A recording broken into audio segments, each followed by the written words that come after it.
Mas, akuariumku kok budek ya? Biar jernih gimana sih? Pluk pluk pluk.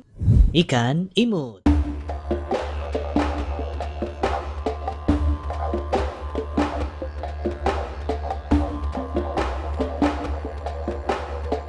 Assalamualaikum teman-teman, masih bersama saya Azmi Yudianto di ruang siar channel Ikan Imut. Bikin gemes deh kamu. Kali ini Ikan Imut akan menyarankan kepada Anda tentang cara agar air akuarium tetap jernih dan sehat. Sebelum Anda melanjutkan video ini, bagi Anda yang baru datang dan belum mensubscribe Ikan Imut, bisa di-subscribe dulu ya, agar Anda tidak ketinggalan informasi menarik lainnya seputar Ikan Imut. Pluk pluk pluk. Ikan imut. Begini caranya. 1. Faktor bahan akuarium. Ketika melihat akuarium yang terbuat dari bahan akrilik dan kaca, ternyata ada perbedaan yang jelas. Akuarium yang terbuat dari kaca, ikan dan air jadi terlihat lebih jernih. Sedangkan akuarium yang terbuat dari akrilik terlihat agak buram putih. Hal ini bisa terjadi ketika Anda melihat dari jarak dan posisi arah tertentu. Saya anjurkan kepada Anda untuk memiliki akuarium yang terbuat dari kaca. 2. Faktor kebersihan kaca akuarium. Akuarium bersih, apalagi baru ya, itu sudah pasti enak dilihat karena kacanya masih bersih dan tidak ada kerak kaca. Kerak kaca yang biasanya bikin repot para pemilik akuarium ini dapat membuat air jadi terlihat tidak jernih. Tips yang bisa Anda lakukan agar kaca akuarium tidak berkerak adalah dengan selalu mengisi air ketika volume air berkurang. Semakin lama Anda menunda untuk mengisi air pada akuarium Anda, maka warna putih kerak kaca akan semakin putih dan semakin lebar. Untuk kebersihan kaca akuarium Anda, sebaiknya Anda membersihkan akuarium sebanyak minimal 1 kali dalam 1 bulan. Anda juga bisa memasukkan ikan sapu-sapu untuk membantu Anda membersihkan akuarium.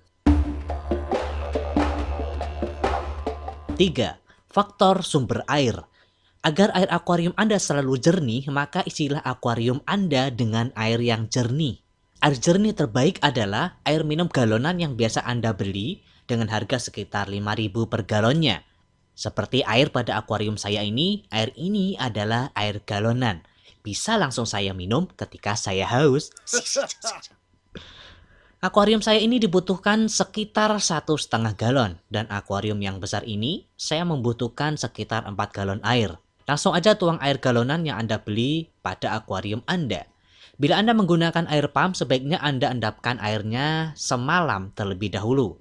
Dan sebaiknya Anda tidak menggunakan air sumur ya. Biasanya akan memberikan bekas warna pada akuarium Anda. Tentang kuras air, sebaiknya minimal sebulan 1 kali Anda menguras air akuarium Anda. Ingat, dalam proses kuras air yang Anda buang adalah maksimal 70%. Sisakan air 30%-nya ya. Jangan dikuras habis. Namun, pada kondisi tertentu, Anda boleh menguras habis air akuarium Anda. Bila ternyata air tersebut kondisinya sudah sangat buruk. Misalnya, terlihat adanya ikan yang mati satu persatu, atau ada cacing yang jumlahnya sangat banyak, sehingga sangat mengganggu pemandangan akuarium Anda. Atau ada alasan lainnya yang membuat Anda harus menguras air secara keseluruhan. Bila Anda menguras habis air akuarium, maka Anda melakukan proses penjernihan air dari titik awal. Bila Anda hanya menguras air sebagian, maka dalam waktu yang singkat, air akan terlihat jernih. 4. Faktor pompa filter. Pompa filter ini juga bisa membantu agar air terlihat lebih jernih. Karena akuarium yang banyak kotoran akan terlihat butek ketika kotorannya menyebar. So, dengan menggunakan pompa filter, kotoran sisa makanan dan kotoran ikan bisa tersedot, sehingga air jadi bersih. Penggunaan filter sebaiknya sesuaikan dengan ukuran akuarium Anda.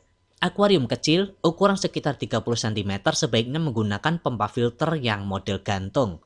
Pompanya diletakkan di atas akuarium. Untuk akuarium sedang, ukuran di bawah 100 cm sebaiknya menggunakan pompa filter yang model powerhead. Karet penempel ada di belakang pompa dan ditempelkan pada sisi samping akuarium. Untuk akuarium yang besar, ukurannya 100 cm ke atas, sebaiknya menggunakan pompa filter kolam, yang karet penempelnya ada pada bagian bawah pompa. Ditempelkan pada kaca bawah akuarium. Penggunaan pompa filter yang tepat dapat membantu air akuarium lebih jernih. Bagaimana dengan konten filternya? Berdasarkan pengalaman saya sudah berganti berbagai macam isi filter. Saya isi dengan biobel, arang, batu, busa yang biasanya warna putih itu ya. Itu lubang sarinya sangat rapat. Kemudian saya juga pakai biofilter yang lubang sarinya lebih renggang. Kemudian saya juga kasih batu zeolit yang katanya bisa untuk menetralisir kotoran kimia. Ternyata sangat ribet kalau kita menaruh berbagai macam konten filter. Dan akhirnya, saya punya kesimpulan bahwa apabila Anda mengisi akuarium dengan air galonan, Anda hanya membutuhkan konten filter yang berisi busa dan busa biofilter. Busa yang warna putih itu bisa menyaring kotoran yang sangat kecil, ibaratnya bisa menangkap debu yang ada di sekitar kita. Ternyata di akuarium itu ya juga ada debu loh. Dan busa biofilter ini bisa untuk menjadi tempat bakteri baik, walaupun sampai sekarang saya nggak tahu memang bakteri yang bikin jernih itu kayak gimana sih bentuknya.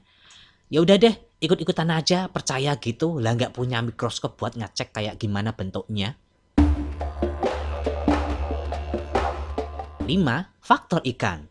Ukuran ikan, jenis ikan, dan jumlah ikan itu sangat mempengaruhi kondisi air. Semakin besar ikan, maka air akuarium jadi lebih mudah kotor. Semakin banyak ikan, air akuarium jadi lebih mudah kotor. Dan pada jenis ikan tertentu, ternyata ada ikan yang sangat mudah membuat air menjadi kotor. Berdasarkan pengalaman saya punya ikan yang sangat mudah kotor itu ikan nila, ikan koki, dan lele. 3 ikan yang pernah saya pelihara itu, ini yang paling sangat mudah membuat air menjadi kotor. Dan tentunya Anda membutuhkan filter yang lebih bagus. 6. Faktor makanan. Berikan ikan makan secukupnya, jangan memberikan pakan terlalu berlebih, apalagi sampai pakannya tersisa. Hal ini dapat membuat air menjadi kotor, beralga, dan berpenyakit. Apalagi bila tidak didukung dengan filter yang baik, hal ini dapat mengganggu kesehatan air akuarium Anda. Bila ada pakan ikan yang tersisa, tidak dimakan sampai 5 menit lebih, sebaiknya diangkat saja dan berikan pakan itu kepada ikan yang banyak makannya. 7. Faktor waktu. Nah, ini yang sering bikin gak sabar oleh orang yang baru pertama kali punya akuarium. Pengennya ya, kalau udah punya akuarium, terus diisi air, diisi ikan, dan lainnya, terus dilihat, akuariumnya bisa terlihat kinclong. Oh no! Biasanya air akuarium itu akan terlihat jernih setelah minimal seminggu. Air galonan yang biasa kita minum itu jernih kan? Namun kalau sudah seminggu lebih dituang pada akuarium Anda, itu ternyata jernihnya itu lebih jernih loh daripada sebelumnya ketika pertama kali air itu dituang. Nah, penyebab jernihnya air adalah karena adanya bakteri baik yang ada di akuarium Anda. So, Anda tidak perlu membeli bakteri starter, karena sekitar seminggu saja bakteri baik sudah ada di akuarium Anda. Jadi sabar ya. Nah, sebenarnya saya ingin menambahkan faktor-faktor lain agar air akuarium Anda bisa jernih terus dan tentunya sehat ya.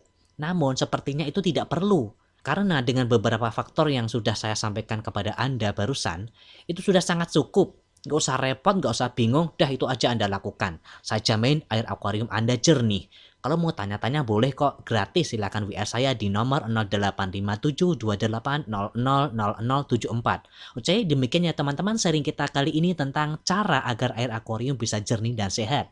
Semoga video ini bisa memberikan tambahan wawasan, tambahan informasi, dan juga tambahan inspirasi untuk Anda. Buah jambu, buah kedondong, di subscribe dong, ikan imut. Saksikan video saya selanjutnya. Komentar Anda, saya tunggu. Dadah. Pluk pluk pluk. Ikan imut.